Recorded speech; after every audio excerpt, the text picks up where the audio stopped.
Assalamualaikum dan salam sejahtera. Nama saya Azin Nawawi daripada FTK dan Global. Okey. Video yang lepas saya dah tunjuk cara untuk kita buat Google Form dan terima tugasan dan cara tanda. So lepas ni saya nak tunjuk cara macam mana rupanya bila kita dah siap tanda. So kita akan dapat kita tanda, kita isi markah dekat Google Form kan. So kita akan dapat daripada Google Form, kita akan dapat jana satu spreadsheet yang penuh dengan markah student. So macam mana rupa dia? Jom tengok. Okey. So, bila dah siap, kita buat Google Form. Jadi, benda tu semua akan ada dekat Google Drive lah. So, kena open Google Drive. Okey. Right. Jadi, carilah folder yang kita letak kita punya Google Form tersebut. Macam saya letak kat sini lah folder ni. Ni folder nama dia Jom Tanda. Folder dia kan. So, saya klik. Contohlah final tadi. Tadi kita buat untuk final exam. Okey. So, bila kita buka form tersebut. Tunggu sekejap, dia buka. Ni formnya. Sudah tanda, nampak? Sudah 40 entry atau dah 40 orang sudah tanda. So, bila kita buka, ni. Yang ni kita tak nak lah, tak guna pun. So, kita kena tengok dekat sini. Yang color macam Excel, spreadsheet. So, klik dekat atas tu. Sekarang yang kita nak adalah satu spreadsheet yang ada markah student kita. Dapatlah yang macam ni. Ni. So, ni apa yang kita dah key in tadi lah. So, ada nama student dan ada markah untuk kan. So, ada nama student. Okey, nama student ada, markah untuk soalan 1, soalan 2 dan total. Okey. So, bila sampai sini, kalau kita tak nak penat, kita boleh buka dekat komputer lah sheet ni dan kita boleh uruskan lah. Kita boleh buat dia total up ni kat komputer. Boleh. Tapi kalau komputer pun tak ada, kita boleh buat macam biasa. Dekat sini pun kita boleh buat simple analysis atau simple calculation lah. Contoh kita nak ni.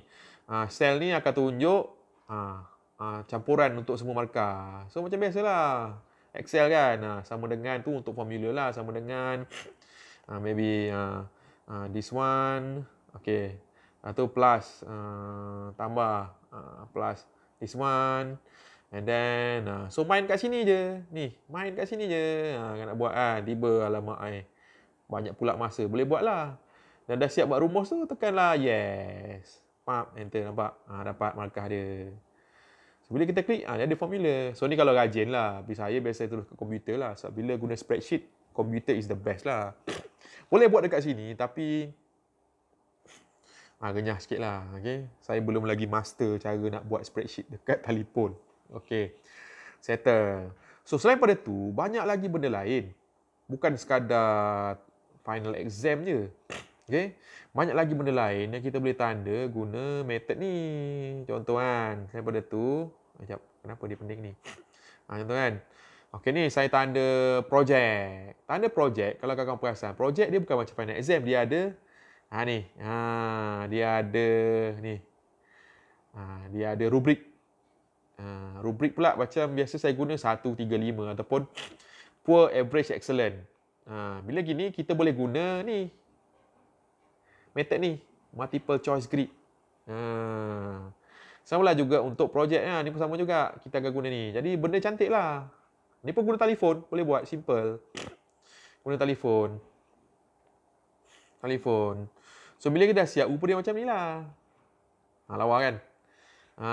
Terus masuk markah. Okey, dah tahu budaknya apa nama kumpulan. Lepas tu yang ni bagus, excellent, report dia ni. Cara yang sama juga, kita buka report dekat telefon, kita tanda kat situ dan terus save. Jadi kita dah dapat soft copy yang kita dah tanda dan dapat markah student. So bila macam gini, tak perlu ada kertas kat sebelah pun. Kita jadi truly paperless. Okay, which is quite nice lah. Mesti nak tahu kan cara nak buat benda ni. Jom tunjuk kejap lah. Cara nak buat benda lah ni. Ni. Okay, dia panggil rubrik. Okay, jom. Leave. Contohlah, ni borang saya kan. Saya nak tambah soalan seterusnya. So, ni kan, tambah soalan. Ni, tambah ni. So, tambah. So, saya kata markah projek. Markah projek. Projek contohnya. Dan projek ada banyak section kan. So, daripada short answer ni. Short answer ni kita kena tukarlah jadi ni bawah sikit multiple choice grid. Okey, multiple choice grid ni macam linear scale. Linear scale ni kalau satu. Tapi yang ni kalau banyak lah. Tapi kalau checkbox ni yang bahayanya kita boleh pilih banyak kotak lebih pada satu masa, lebih pada satu kotak. Kita nak yang ni, multiple choice grid yang ni. So bila kau perasan, dia ada row dengan column. Row tu adalah kriteria lah, macam introduction, literature review, macam drawing, tu. Kalau column adalah dia punya markahnya, baik, sederhana, tak baik, something like that. Contoh ni lah, projek saya mungkin first kali mungkin ada planning. Lepas tu yang kedua mungkin ada modeling, contohlah modeling. Ketiga mungkin ada 3D model construction atau assembly, for example. Kita nak bagi markah ni. Okay, berdasar kita mesti dah buat rubrik siap-siap. Ni. Lepas tu yang bawah ni mungkin kolom kita nak bagi dia 1, 3, 5. 1, lepas tu 3, lepas tu 5. Yang tu. So, rupa dia, bila kita tengok, jadi macam ni. Ni. Yang tu. Jadi kita boleh baca report dia. Okey, planning budak ni bagus. Okey, 3. Modeling mungkin bagus, 5. Ni nampak. So benarnya nice lah. So bila macam ni, best juga sebenarnya. Okey. So rupa dia macam mana lepas generate. Mana projek Jom tanda projek. Yang ni kot. Jom tanda presentation. Ni kot respon. Jom tengok sekejap. Ni. Yang ni saya guna ni. Ni guna method ni lah. Excellent tu 5. Yang ni leceh sikit lah. Saya pun itu penting juga. Okay. So macam tu lah cara dia. Okay. Kita akan dapat benda ni. Dan untuk masuk SAS, kita kena, bila lepas siap ni kita kena proses lah. Kena ikut dia punya normalize berapa kan. So lepas tu kita akan masuk pada SAS. Untuk key in semua markah. Okay. Jadi advantage bila buat kerja guna telefon ni, kalau kita buat dekat komputer, kita kena download one by one tau file student. Dia akan jadi one step yang tambah lah. Kalau macam kat telefon, terus tekan klik, dia akan ambil download juga. Tapi on the same screen lah, dia terus keluar laju sikit lah. Okay. Penatnya bila screen kecil, kita akan jadi letih lah. Nak bila ada macam tadi kan, kita buat double screen kan. Double screen kan. Yang ni yang tu kan. Yang ni adalah split view. Okay, atas, yang bawah mungkin dia punya skema jawapan. Split screen macam tu. Okay. Nampak? Kita boleh, so kertasnya, soalannya kat sini kita nak tanda, yang ni key in markah. Okay. Untuk lagi ekstrim, ni saya dapat daripada Dr. Faiz lah, lagi ekstrim. Kita boleh buat tambah satu lagi window ketiga. Mungkin nak letak skema jawapan ataupun skema rubrik. Contoh, okay, dua window ni dah untuk, okay. So window ketiga, kita klik dekat bawah ni, sama juga. Kalau Android lah, kalau iPhone lah, minta maaf lah kawan-kawan. Okay. Contoh, mungkin yang ni, okay, mungkin this Excel akan jadi rubrik contohnya. Excel jadi rubrik ataupun skema jawapan. So, kita klik dekat atas dia, kita ambil pop-up, open pop-up view. Klik sekali, jadi nampak dia ada 3. Dia terapung. Sekarang ada 3.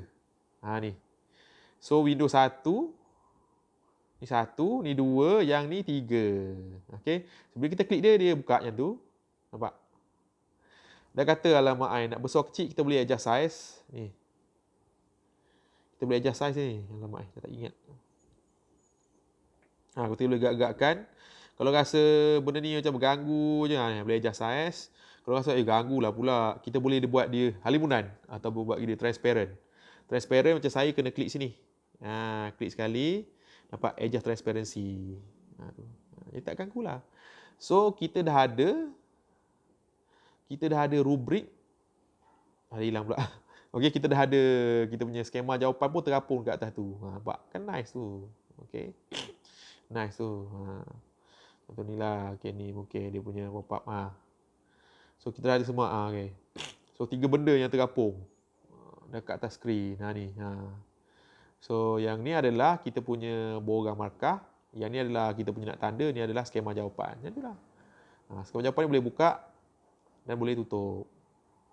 Macam tu. So, laju sebenarnya. Mula-mula memang penat. Tapi lama-lama dah biasa. Laju. Dan yang best ni macam saya kata, kita boleh buat kerja kat mana-mana. Anak tidur ke, anak bangun ke, dalam atas bas ke. Jadi, tak perlu lagi bawa laptop ataupun komputer ke hulu ke hilir. Okay? So, yang ni adalah orang kata skill yang kena develop lah pelan-pelan. Okay, jadi setakat ni tu saja. Okay, setakat ni tu saja. Okey, so setakat ni tu saja dan saya mengakulah saya banyak buat kerja guna telefon. Kadang-kadang tu jadi perlahan sikit tapi kita nak buat kerja kat mana-mana kan. Biasa kita nak bila outstation asyik bawa kereta je kadang susah kan. Jadi bila guna telefon orang kata berjalan sikit lah benda tu, tak laju tapi orang kata sikit lama siap macam tu. So kadang kita ada free time. Kalau pensyarah ni dia tak boleh tunggu free time. Contoh sejam, 2 jam nak buat kerja tak boleh. Dia bila ada free time 15 minit, setengah jam yang tu bolehlah sikit-sikit untuk buat tanda-tanda dan sebagainya. Okey. So kalau ada apa-apa lagi bolehlah tanya kat Facebook ke, saya ada dekat Twitter ke, Instagram ke, okey, LinkedIn ke. Okey, boleh WhatsApp dan sebagainya. Okey. Jadi itu saja setakat ni. Okey, terima kasih banyak-banyak. Assalamualaikum.